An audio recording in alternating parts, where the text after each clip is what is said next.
Terusin aja.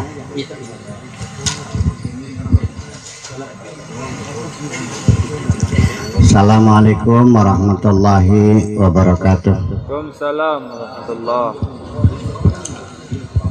Bismillahirrahmanirrahim. La haula wala quwata illa billah. Asyhadu an la ilaha illallah wa asyhadu anna Muhammadar Rasulullah. Allahumma shalli ala sayyidina Muhammadin wa ala alihi wa sahabatihi ajmain. Amma ba'd. Hadirin sekalian, malam ini malam pembekalan, artinya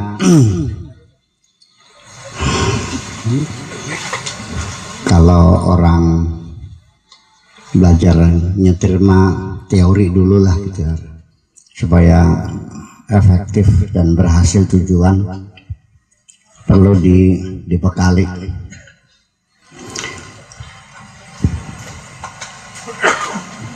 Oh ya, jadi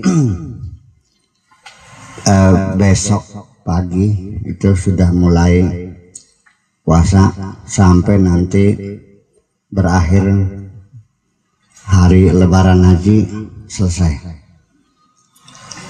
Kenapa waktu seperti ini? Karena bulan haji ini bulan terhormat, bulan haram, Syahrul Haram, di mana doa mustajabah, razak. Karena rezeki itu tidak selalu harus uang. Naik pangkat rezeki, dapat anak, dapat jodoh, bisa bikin rumah, bisa beli mobil, apa saja pertambahan nilai itu namanya rezeki. Untuk kemudian, dan kenapa begitu penting kita mengajak teman-teman untuk berdoa? Yang perlu diketahui bahwa doa itu adalah merupakan inti ibadah, atau dalam bahasa Arabnya ad-doa mukhul ibadah. Doa itu muh itu artinya otak sebetulnya, bukan inti. Mukhul itu otak. Akal itu adalah fungsinya, tapi secara biologisnya ya namanya muh itu otak. Kalau akal ya akal. Kenapa disebut Tuhan kita antara al-abd dan al-ma'bud? Dan kita meyakini bahwa Allah Maha Kuasa atas segala-galanya. Itu yang penting. Kita percaya pada Allah bukan hanya sekedar ada, tapi substansinya adalah yang maha kuasa, bisa mengabulkan doa kita. Yang keempat, bahwa ketika kita berdoa dan ketika kita mendapatkan sesuatu, maka kita akan terdorong untuk berterima kasih kepada Allah. Itulah intinya. Kalau kita tidak pernah minta, ujuk-ujuk kita dapat rezeki, tidak pernah orang mengatakan ini pemberian Allah. Paling-paling ini hasil kerja keras gue, ini hasil dari peras keringat, banting tulang peras keringat, awan dadi bengi, endas dadi sikil, ya, peras keringat, banting tulang. Allah tidak pernah disebut boro-boro berterima kasih. Hampir tidak kita temukan orang yang tiba-tiba mendapat rezeki dengan tidak didahului meminta, lalu akan mengatakan ini adalah anugerah Allah. Semua rata-rata jawabnya, silakan orang kaya kita nanya, asalnya bagaimana Anda kaya? Jawabannya, ini saya bukan hasil korupsi, ini usaha halal, banting tulang, peras keringat. 20 tahun saya makan kepala ikan gesek aja, ya kan.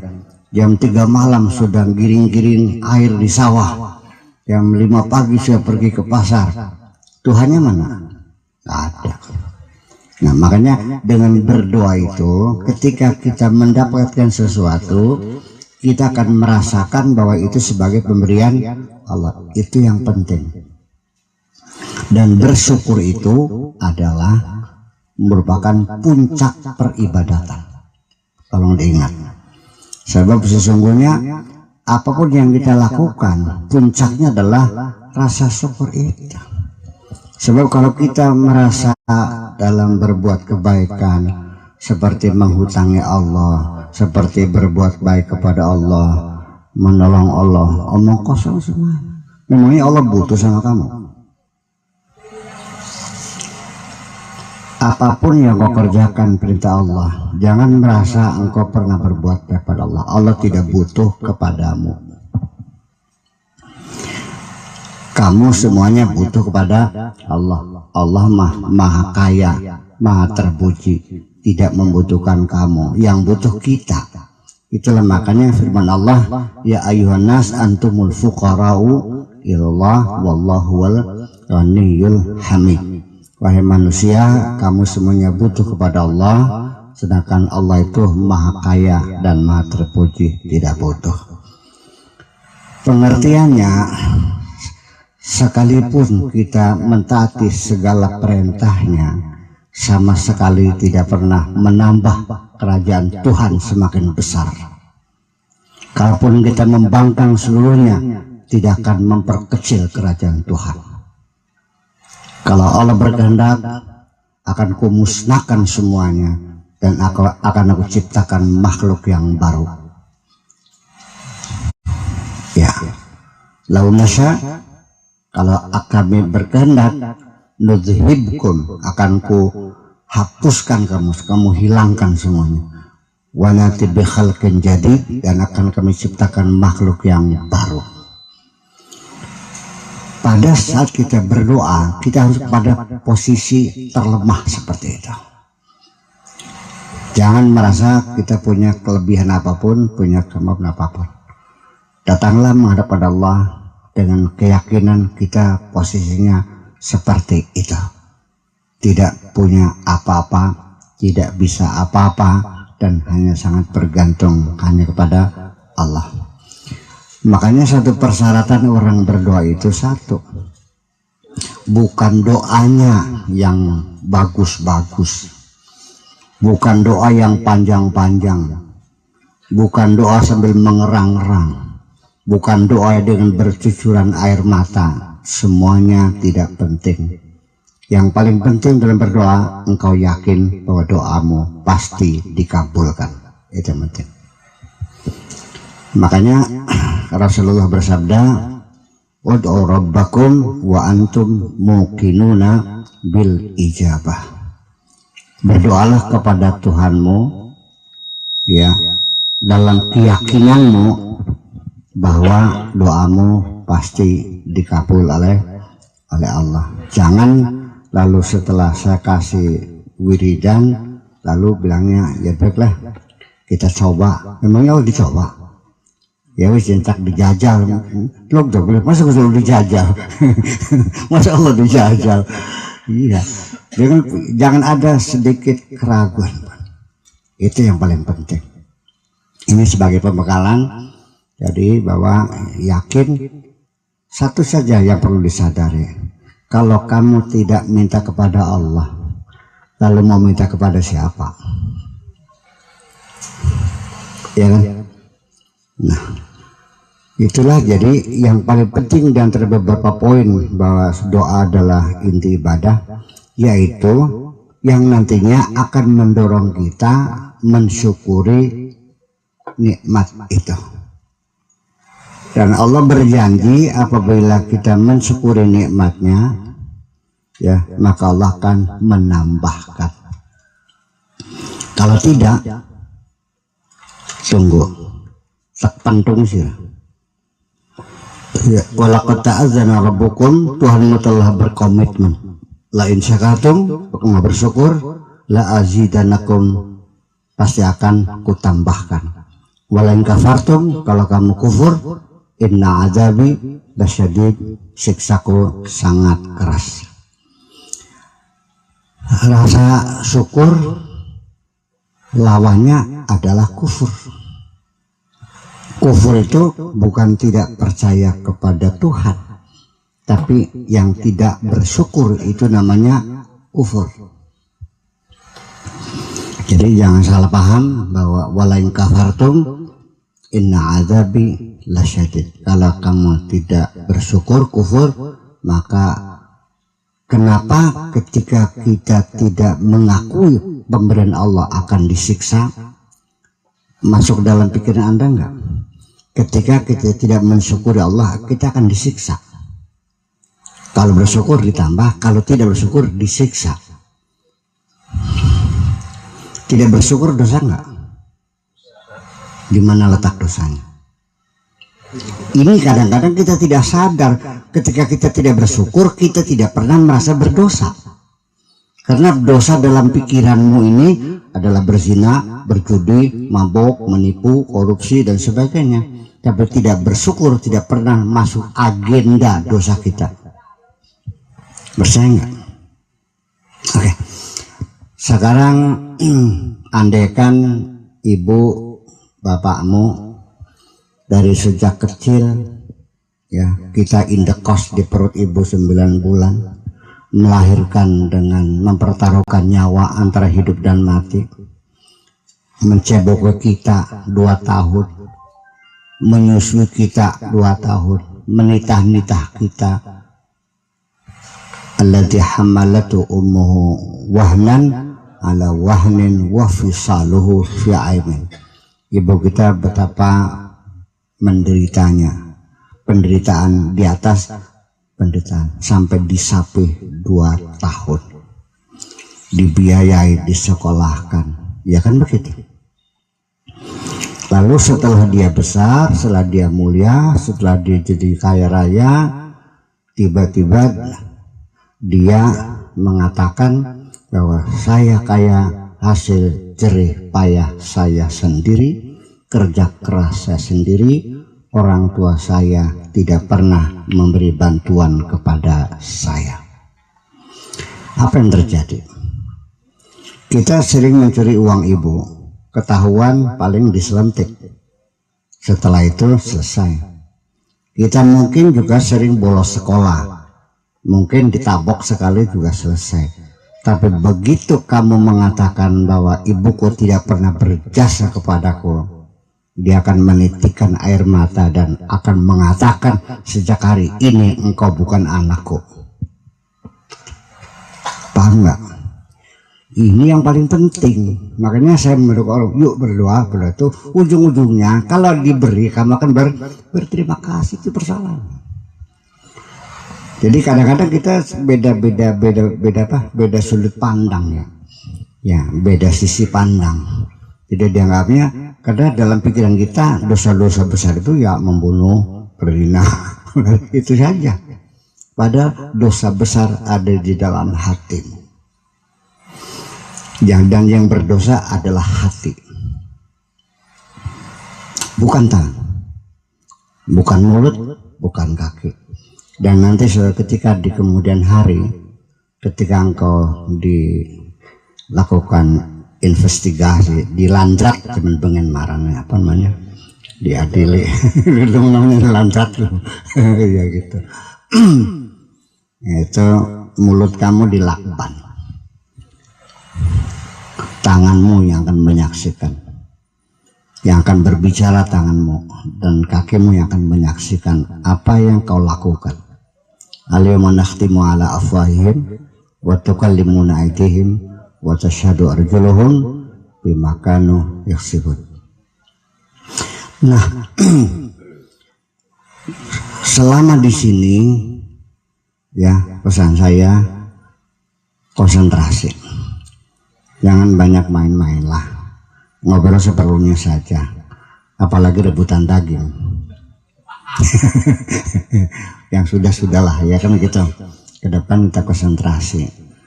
Jadi artinya belajar selama 40 hari mata tidak melihat kemaksiatan, telinga belajar tidak mendengarkan kemaksiatan, mulut pun tidak pernah mengatakan kemaksiatan, tangan, kaki, sekujur tubuh tidak melakukan kemaksiatan secara zahir.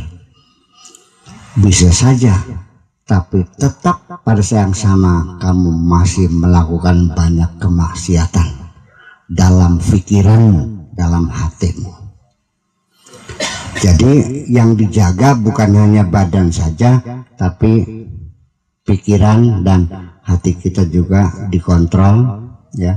Jangan melakukan maksiat. Seperti apa? Ini orangnya duduk, tapi maksiatnya segudang. Ya kenapa? Karena hanya waktu 40 hari suruh konsentrasi, mengawal hati dan pikiran kita. Ya, keikhlasanmu sejak awal harus dikawal. Belum tentu keikhlasanmu sampai pada titik akhir. Di tengah perjalanan keikhlasan hatimu dirampok setan dan kamu tidak sadar kamu sudah nyeleweng di situ. Dikiranya masih benar aja. Ini terjadi di mana-mana. Ya kan? Saya sudah katakan, sering saya contohkan, santri saya suruh beli apa tuh? Beli kacang. Beli kacang, saya ingin beli bikin kacang goreng yang dikupas kulitnya tuh, namanya gawil. Bilang, nah nih tolong beli kacang 5 kilo di Jatibarang, 5 kilo ini buat kamunya, buat beli esnya, ini buat naik kopayunya. Oh boten kayak nggak usah, biar aja ini, nggak usah, dia berangkat sendiri, biaya sendiri, kacangnya bagus, susuknya utuh. Hebat enggak? Dia ikhlas ingin mengabdi kepada kiainya. Allah tahu. Tetapi di waktu yang lain, beberapa minggu kemudian, dia nanya, Pak Kiai mau beli kacang lagi enggak? Saya kan jadi bingung, ada santri minta disuruh beli kacang nih. Akhirnya saya pergi sendiri, beli sendiri di Jatibarang. Ternyata yang dagang kacang orangnya cantiknya bukan main. Jadi awalnya dia ikhlas, yang kedua dia ingin memanfaatkan saya untuk ketemu dengan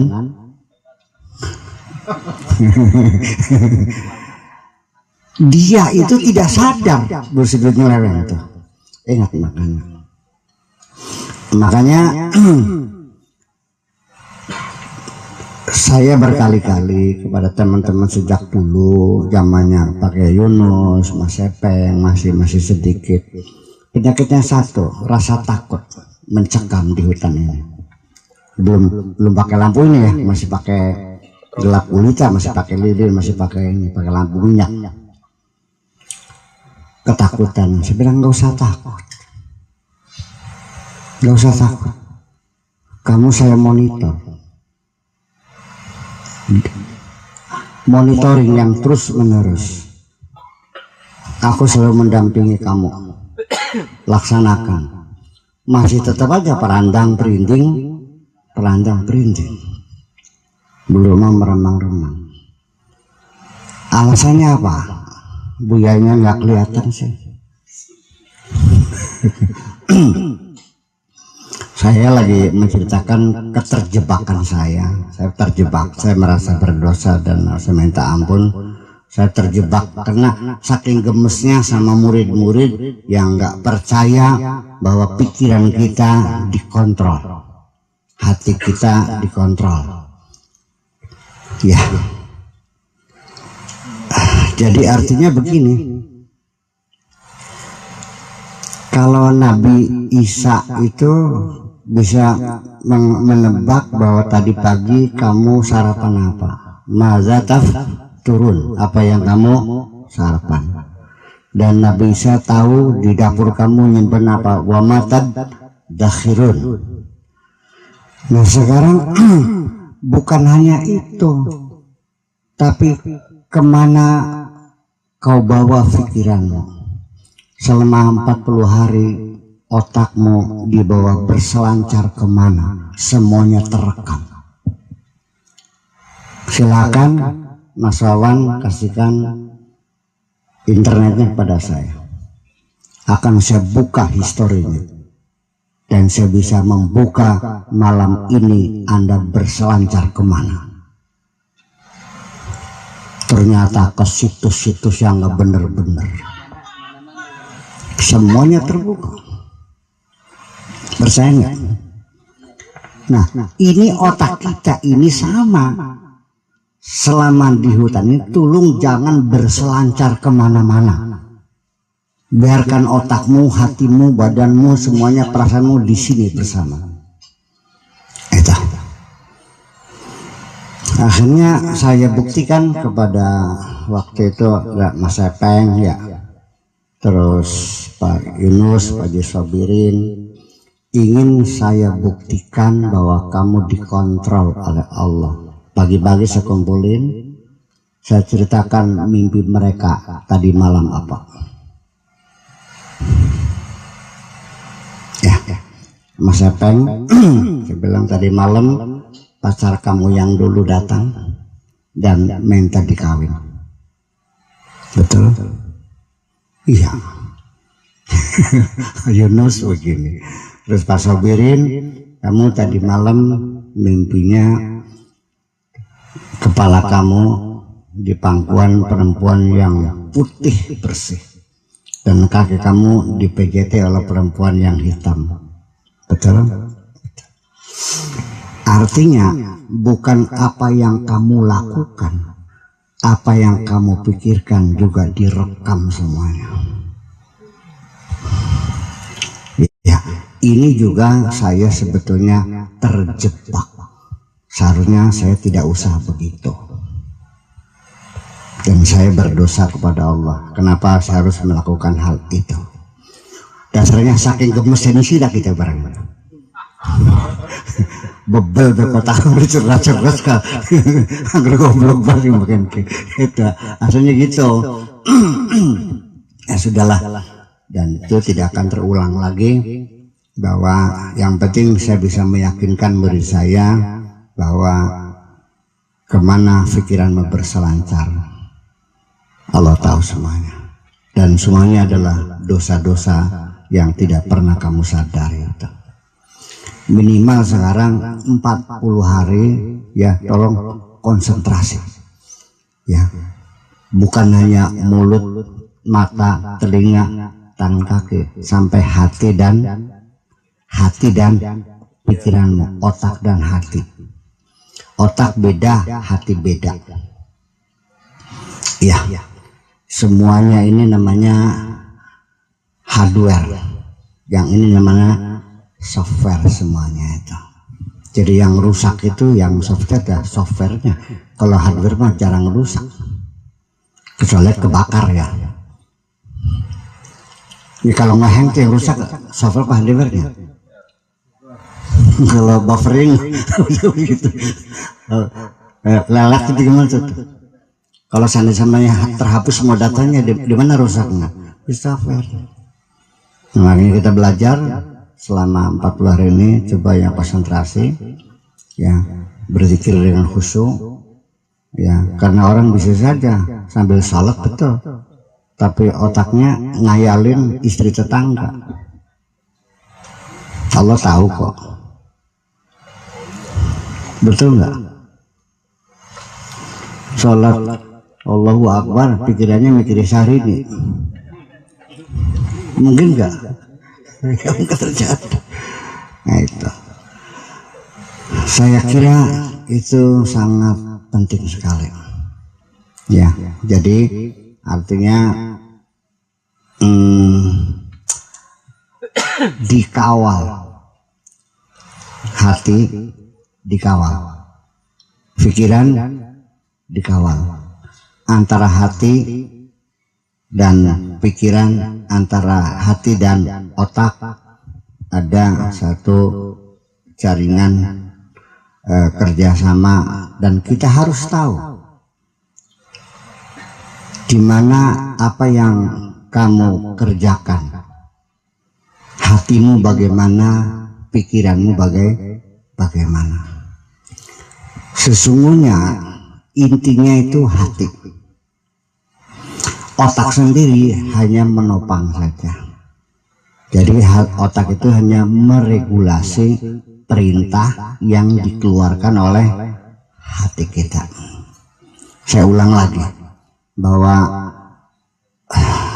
ada prosedur instruksi yang diberikan itu melalui 4 jalur, tidak 1 jalur, 4 jalur. Dari hati ke otak. Sebaliknya, otak juga bisa mengirimkan informasi ke dalam hati, two way traffic. Jadi, dan juga ada 4 channel. Nah, yang pertama pakai gelombang transmisi, itu melalui jaringan saraf kita dari hati ke otak, dari otak ke hatinya. Yang kedua pakai gelombang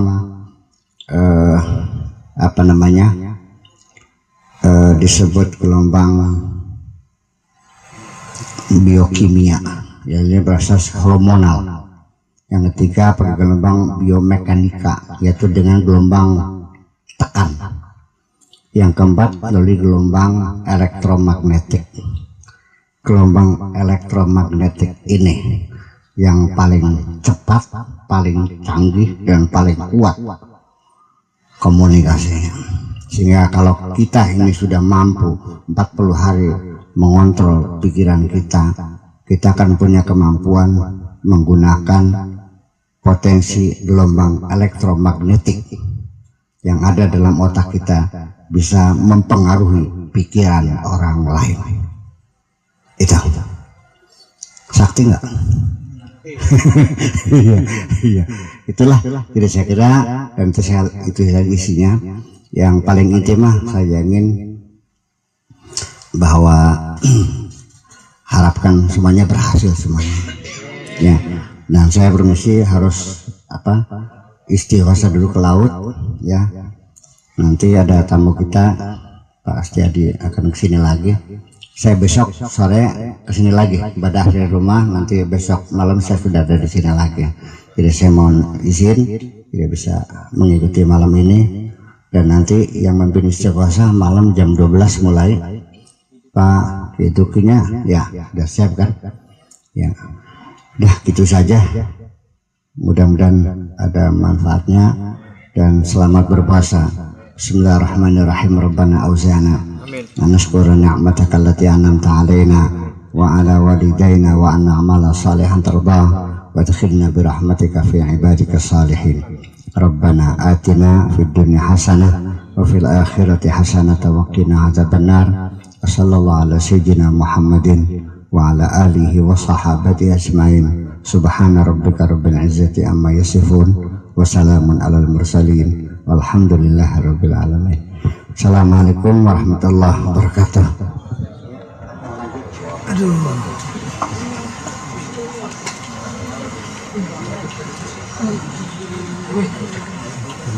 Dulu cinta gimana?